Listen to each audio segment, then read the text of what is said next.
تسقى كرامتنا من واحة الطف که امروز قوانین جهانی هم اون رو বিশ্ব রাজনীতির উত্তেজনাপূর্ণ মোড় অবশেষে জানিয়ে চলছিল টানটান কূটনৈতিক উত্তেজনা তা এবার রূপ নিল সরাসরি সংঘাতে। আমেরিকা ও ইরানের মধ্যে সরাসরি যুদ্ধের ঘোষণা এসেছে আজ ভোরে। হোয়াইট হাউস ও তেহরানের উচ্চ পর্যায়ের কর্মকর্তা একযোগে বিশ্ববাসীকে জানিয়ে দিয়েছে দুই দেশ এখন আর শুধু বিবৃতির লড়াই নয়, শুরু হয়ে গেছে সামরিক অভিযান। ইরানের পারমাণবিক কার্যক্রম ও মধ্যপ্রাচ্যে তাদের প্রভাব বিস্তার নিয়ে দীর্ঘদিন ধরেই উত্তেজনা চলছিল। সিরিয়া, ইরাক এবং লেবাননে ইসলামপন্থী মিলিশিয়া গোষ্ঠীর প্রতি সমর্থন, ইসরায়েলের উপর হামলার হুমকি এবং পারমাণবিক চুক্তি ভাঙার অভিযোগ নিয়ে ক্রমাগত উত্তপ্ত হতে থাকে পরিস্থিতি। শেষমেশ ইরান এক মার্কিন যুদ্ধজাহাজ লক্ষ্য করে ক্ষেপণাস্ত্র ছোড়ে বলে অভিযোগ ওঠে, আর তাতেই ফেঁসে ওঠে ওয়াশিংটন। যুক্তরাষ্ট্রের প্রেসিডেন্ট এক জরুরি ব্রিফিংয়ে ঘোষণা করেন, আমরা এখন যুদ্ধ অবস্থায় রয়েছি।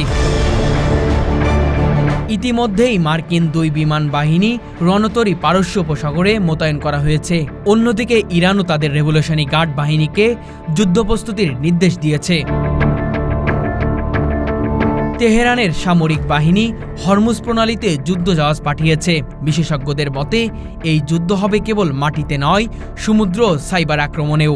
জাতিসংঘ মহাসচিব আন্তোনিও গুতেরেস বলেন, এই যুদ্ধ শুধু দুই দেশের মধ্যে সীমাবদ্ধ থাকবে না, এটি মধ্যপ্রাচ্য এবং বিশ্বের স্থিতিশীলতাকে চরম হুমকির মুখে ফেলবে।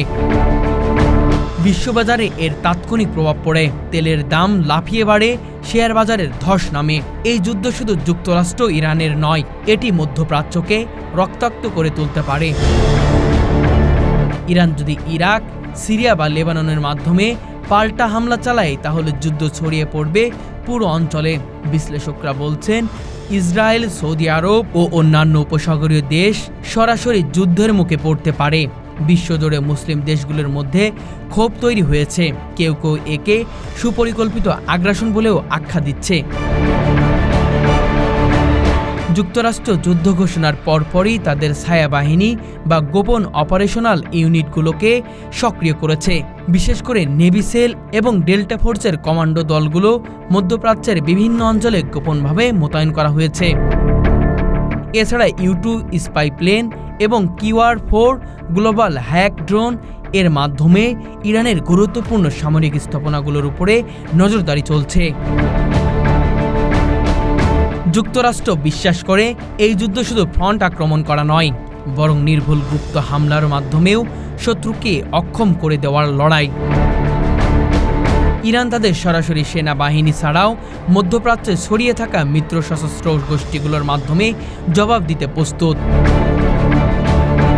লেবাননের হিজবুল্লাহ, ইয়েমেনের হুতি বিদ্রোহীরা, ইরাকের কাতাইব হিজবুল্লাহ এবং সিরিয়ার শিয়া মিলিশিয়ারা সক্রিয়ভাবে প্রস্তুতি নিচ্ছে। এই যুদ্ধ ইরান একা লড়বে না, বরং একে ঘিরে গড়ে উঠেছে একটি অঘোষিত জোট, যাকে ইরান বলছে অ্যাকিস অফ রেজিস্ট্যান্স।